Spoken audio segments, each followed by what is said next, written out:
Tudo bem, pessoal? Hoje comentário sobre A View to a Kill 007 na mira dos assassinos, filme de 1985 que contou com a tradicional equipe montada pela Eon na década de 1980. John Glenn na direção, produção do Albert Broccoli e roteiro assinado por Michael Wilson e Richard Mabon. E levando em conta toda a franquia 007, eu acredito que esse filme desperta as mais variadas reações nos fãs. Temos visões diferentes, pessoas que gostam, pessoas que consideram um guilty pleasure e também, é claro, aqueles que odeiam cada segundo de rodagem por conta desse estilo mais descompromissado, onde o James Bond abraça o brega na realidade. Eu tô adorando fazer essa série de críticas da franquia 007 e compartilhar com vocês a minha visão. E no caso específico de A View to a Kill, eu me lembrava de muito pouca coisa do filme. Claro que eu tinha uma memória majoritariamente negativa, mas eu digo o seguinte: eu considero que A View to a Kill é melhor que Octopussy, mas quando você pega toda a lista de filmes da franquia, é justo mencionar que esse também vai aparecer na parte de baixo do ranking. No filme, James Bond investiga as indústrias Oren e o seu dono, Max, interpretado por Christopher Walken, que aparentemente desenvolve um plano para controlar o mercado de microchips, mas com uma consequência que pode ser catastrófica para o Vale do Silício. Essa é a terceira crítica que eu vou trazer o elemento da idade do Roger Moore para debate com vocês. E como seria o seu último filme, eu vou fazer aqui, portanto, um pensamento final. Acredito que For Your Eyes Only, de 1981, deveria ter sido a última entrada dele na franquia. Os contratos que ele assinou em 83 e 85 mostraram a total zona de conforto da Eon.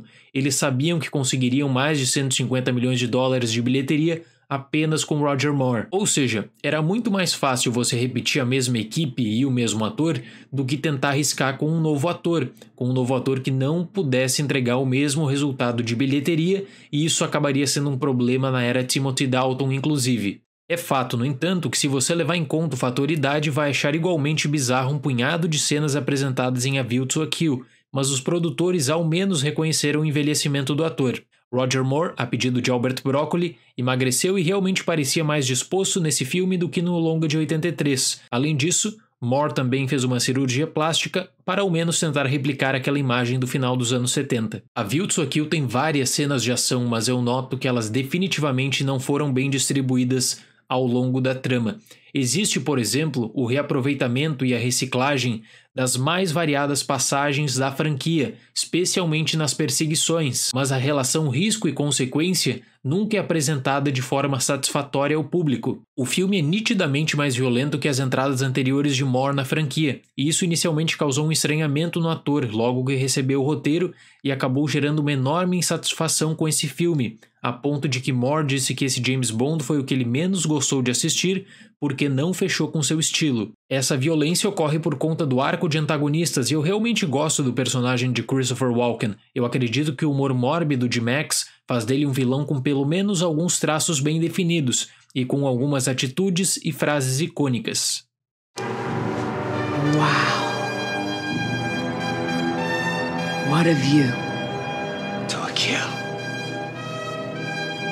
Sobre as Bond Girls, polêmica. Após assistir de novo A View to a Kill depois de tantos anos, agora eu realmente posso falar com certeza que eu considero a Tanya Roberts, que interpreta Stacey Sutton, como a pior Bond Girl da franquia. É curioso notar como os filmes do Roger Moore alternavam entre mulheres com forte e marcante presença de tela e personagens que sequer despertavam o interesse do público.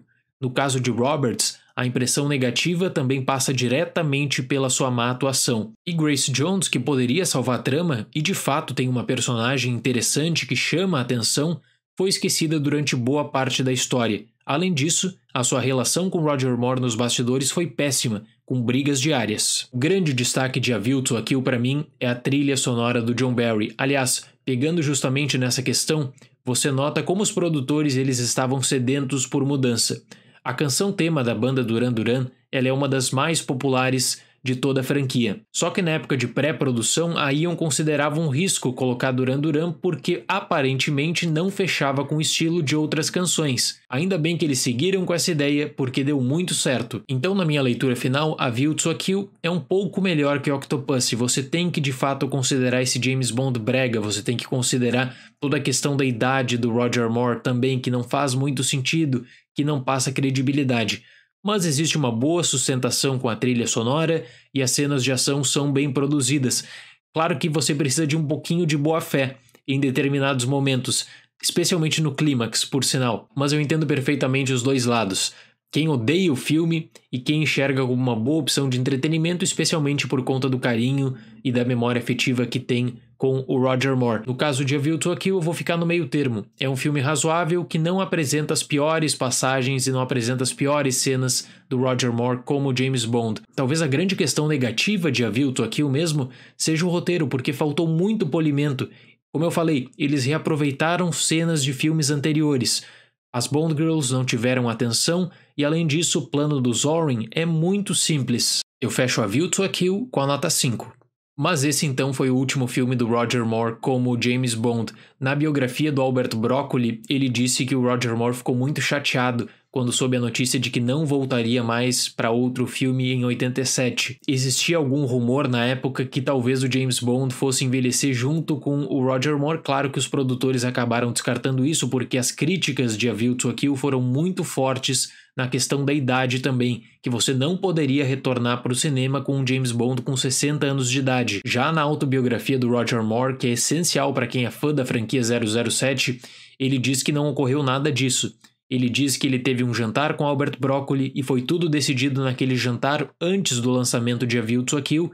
O Roger Moore mesmo viu que não tinha condições de retornar para outro filme. E aí ele conta sempre a mesma história, que ele soube que a mãe da Tanya Roberts, a Bond Girl de A View to a Kill, era mais jovem que ele. Ali ele notou que era hora de parar e que um novo ator deveria assumir o papel de James Bond. Mas no geral, pessoal, mesmo com alguns filmes muito fracos, o Roger Moore sempre vai ser lembrado como um James Bond muito querido. Um James Bond que conseguiu se desvincular do padrão Connery e criar sua própria persona. Por isso que ele até hoje tem uma legião de fãs. Certo, pessoal? Seria esse o comentário de hoje. Muito obrigado pela atenção, até mais e tchau!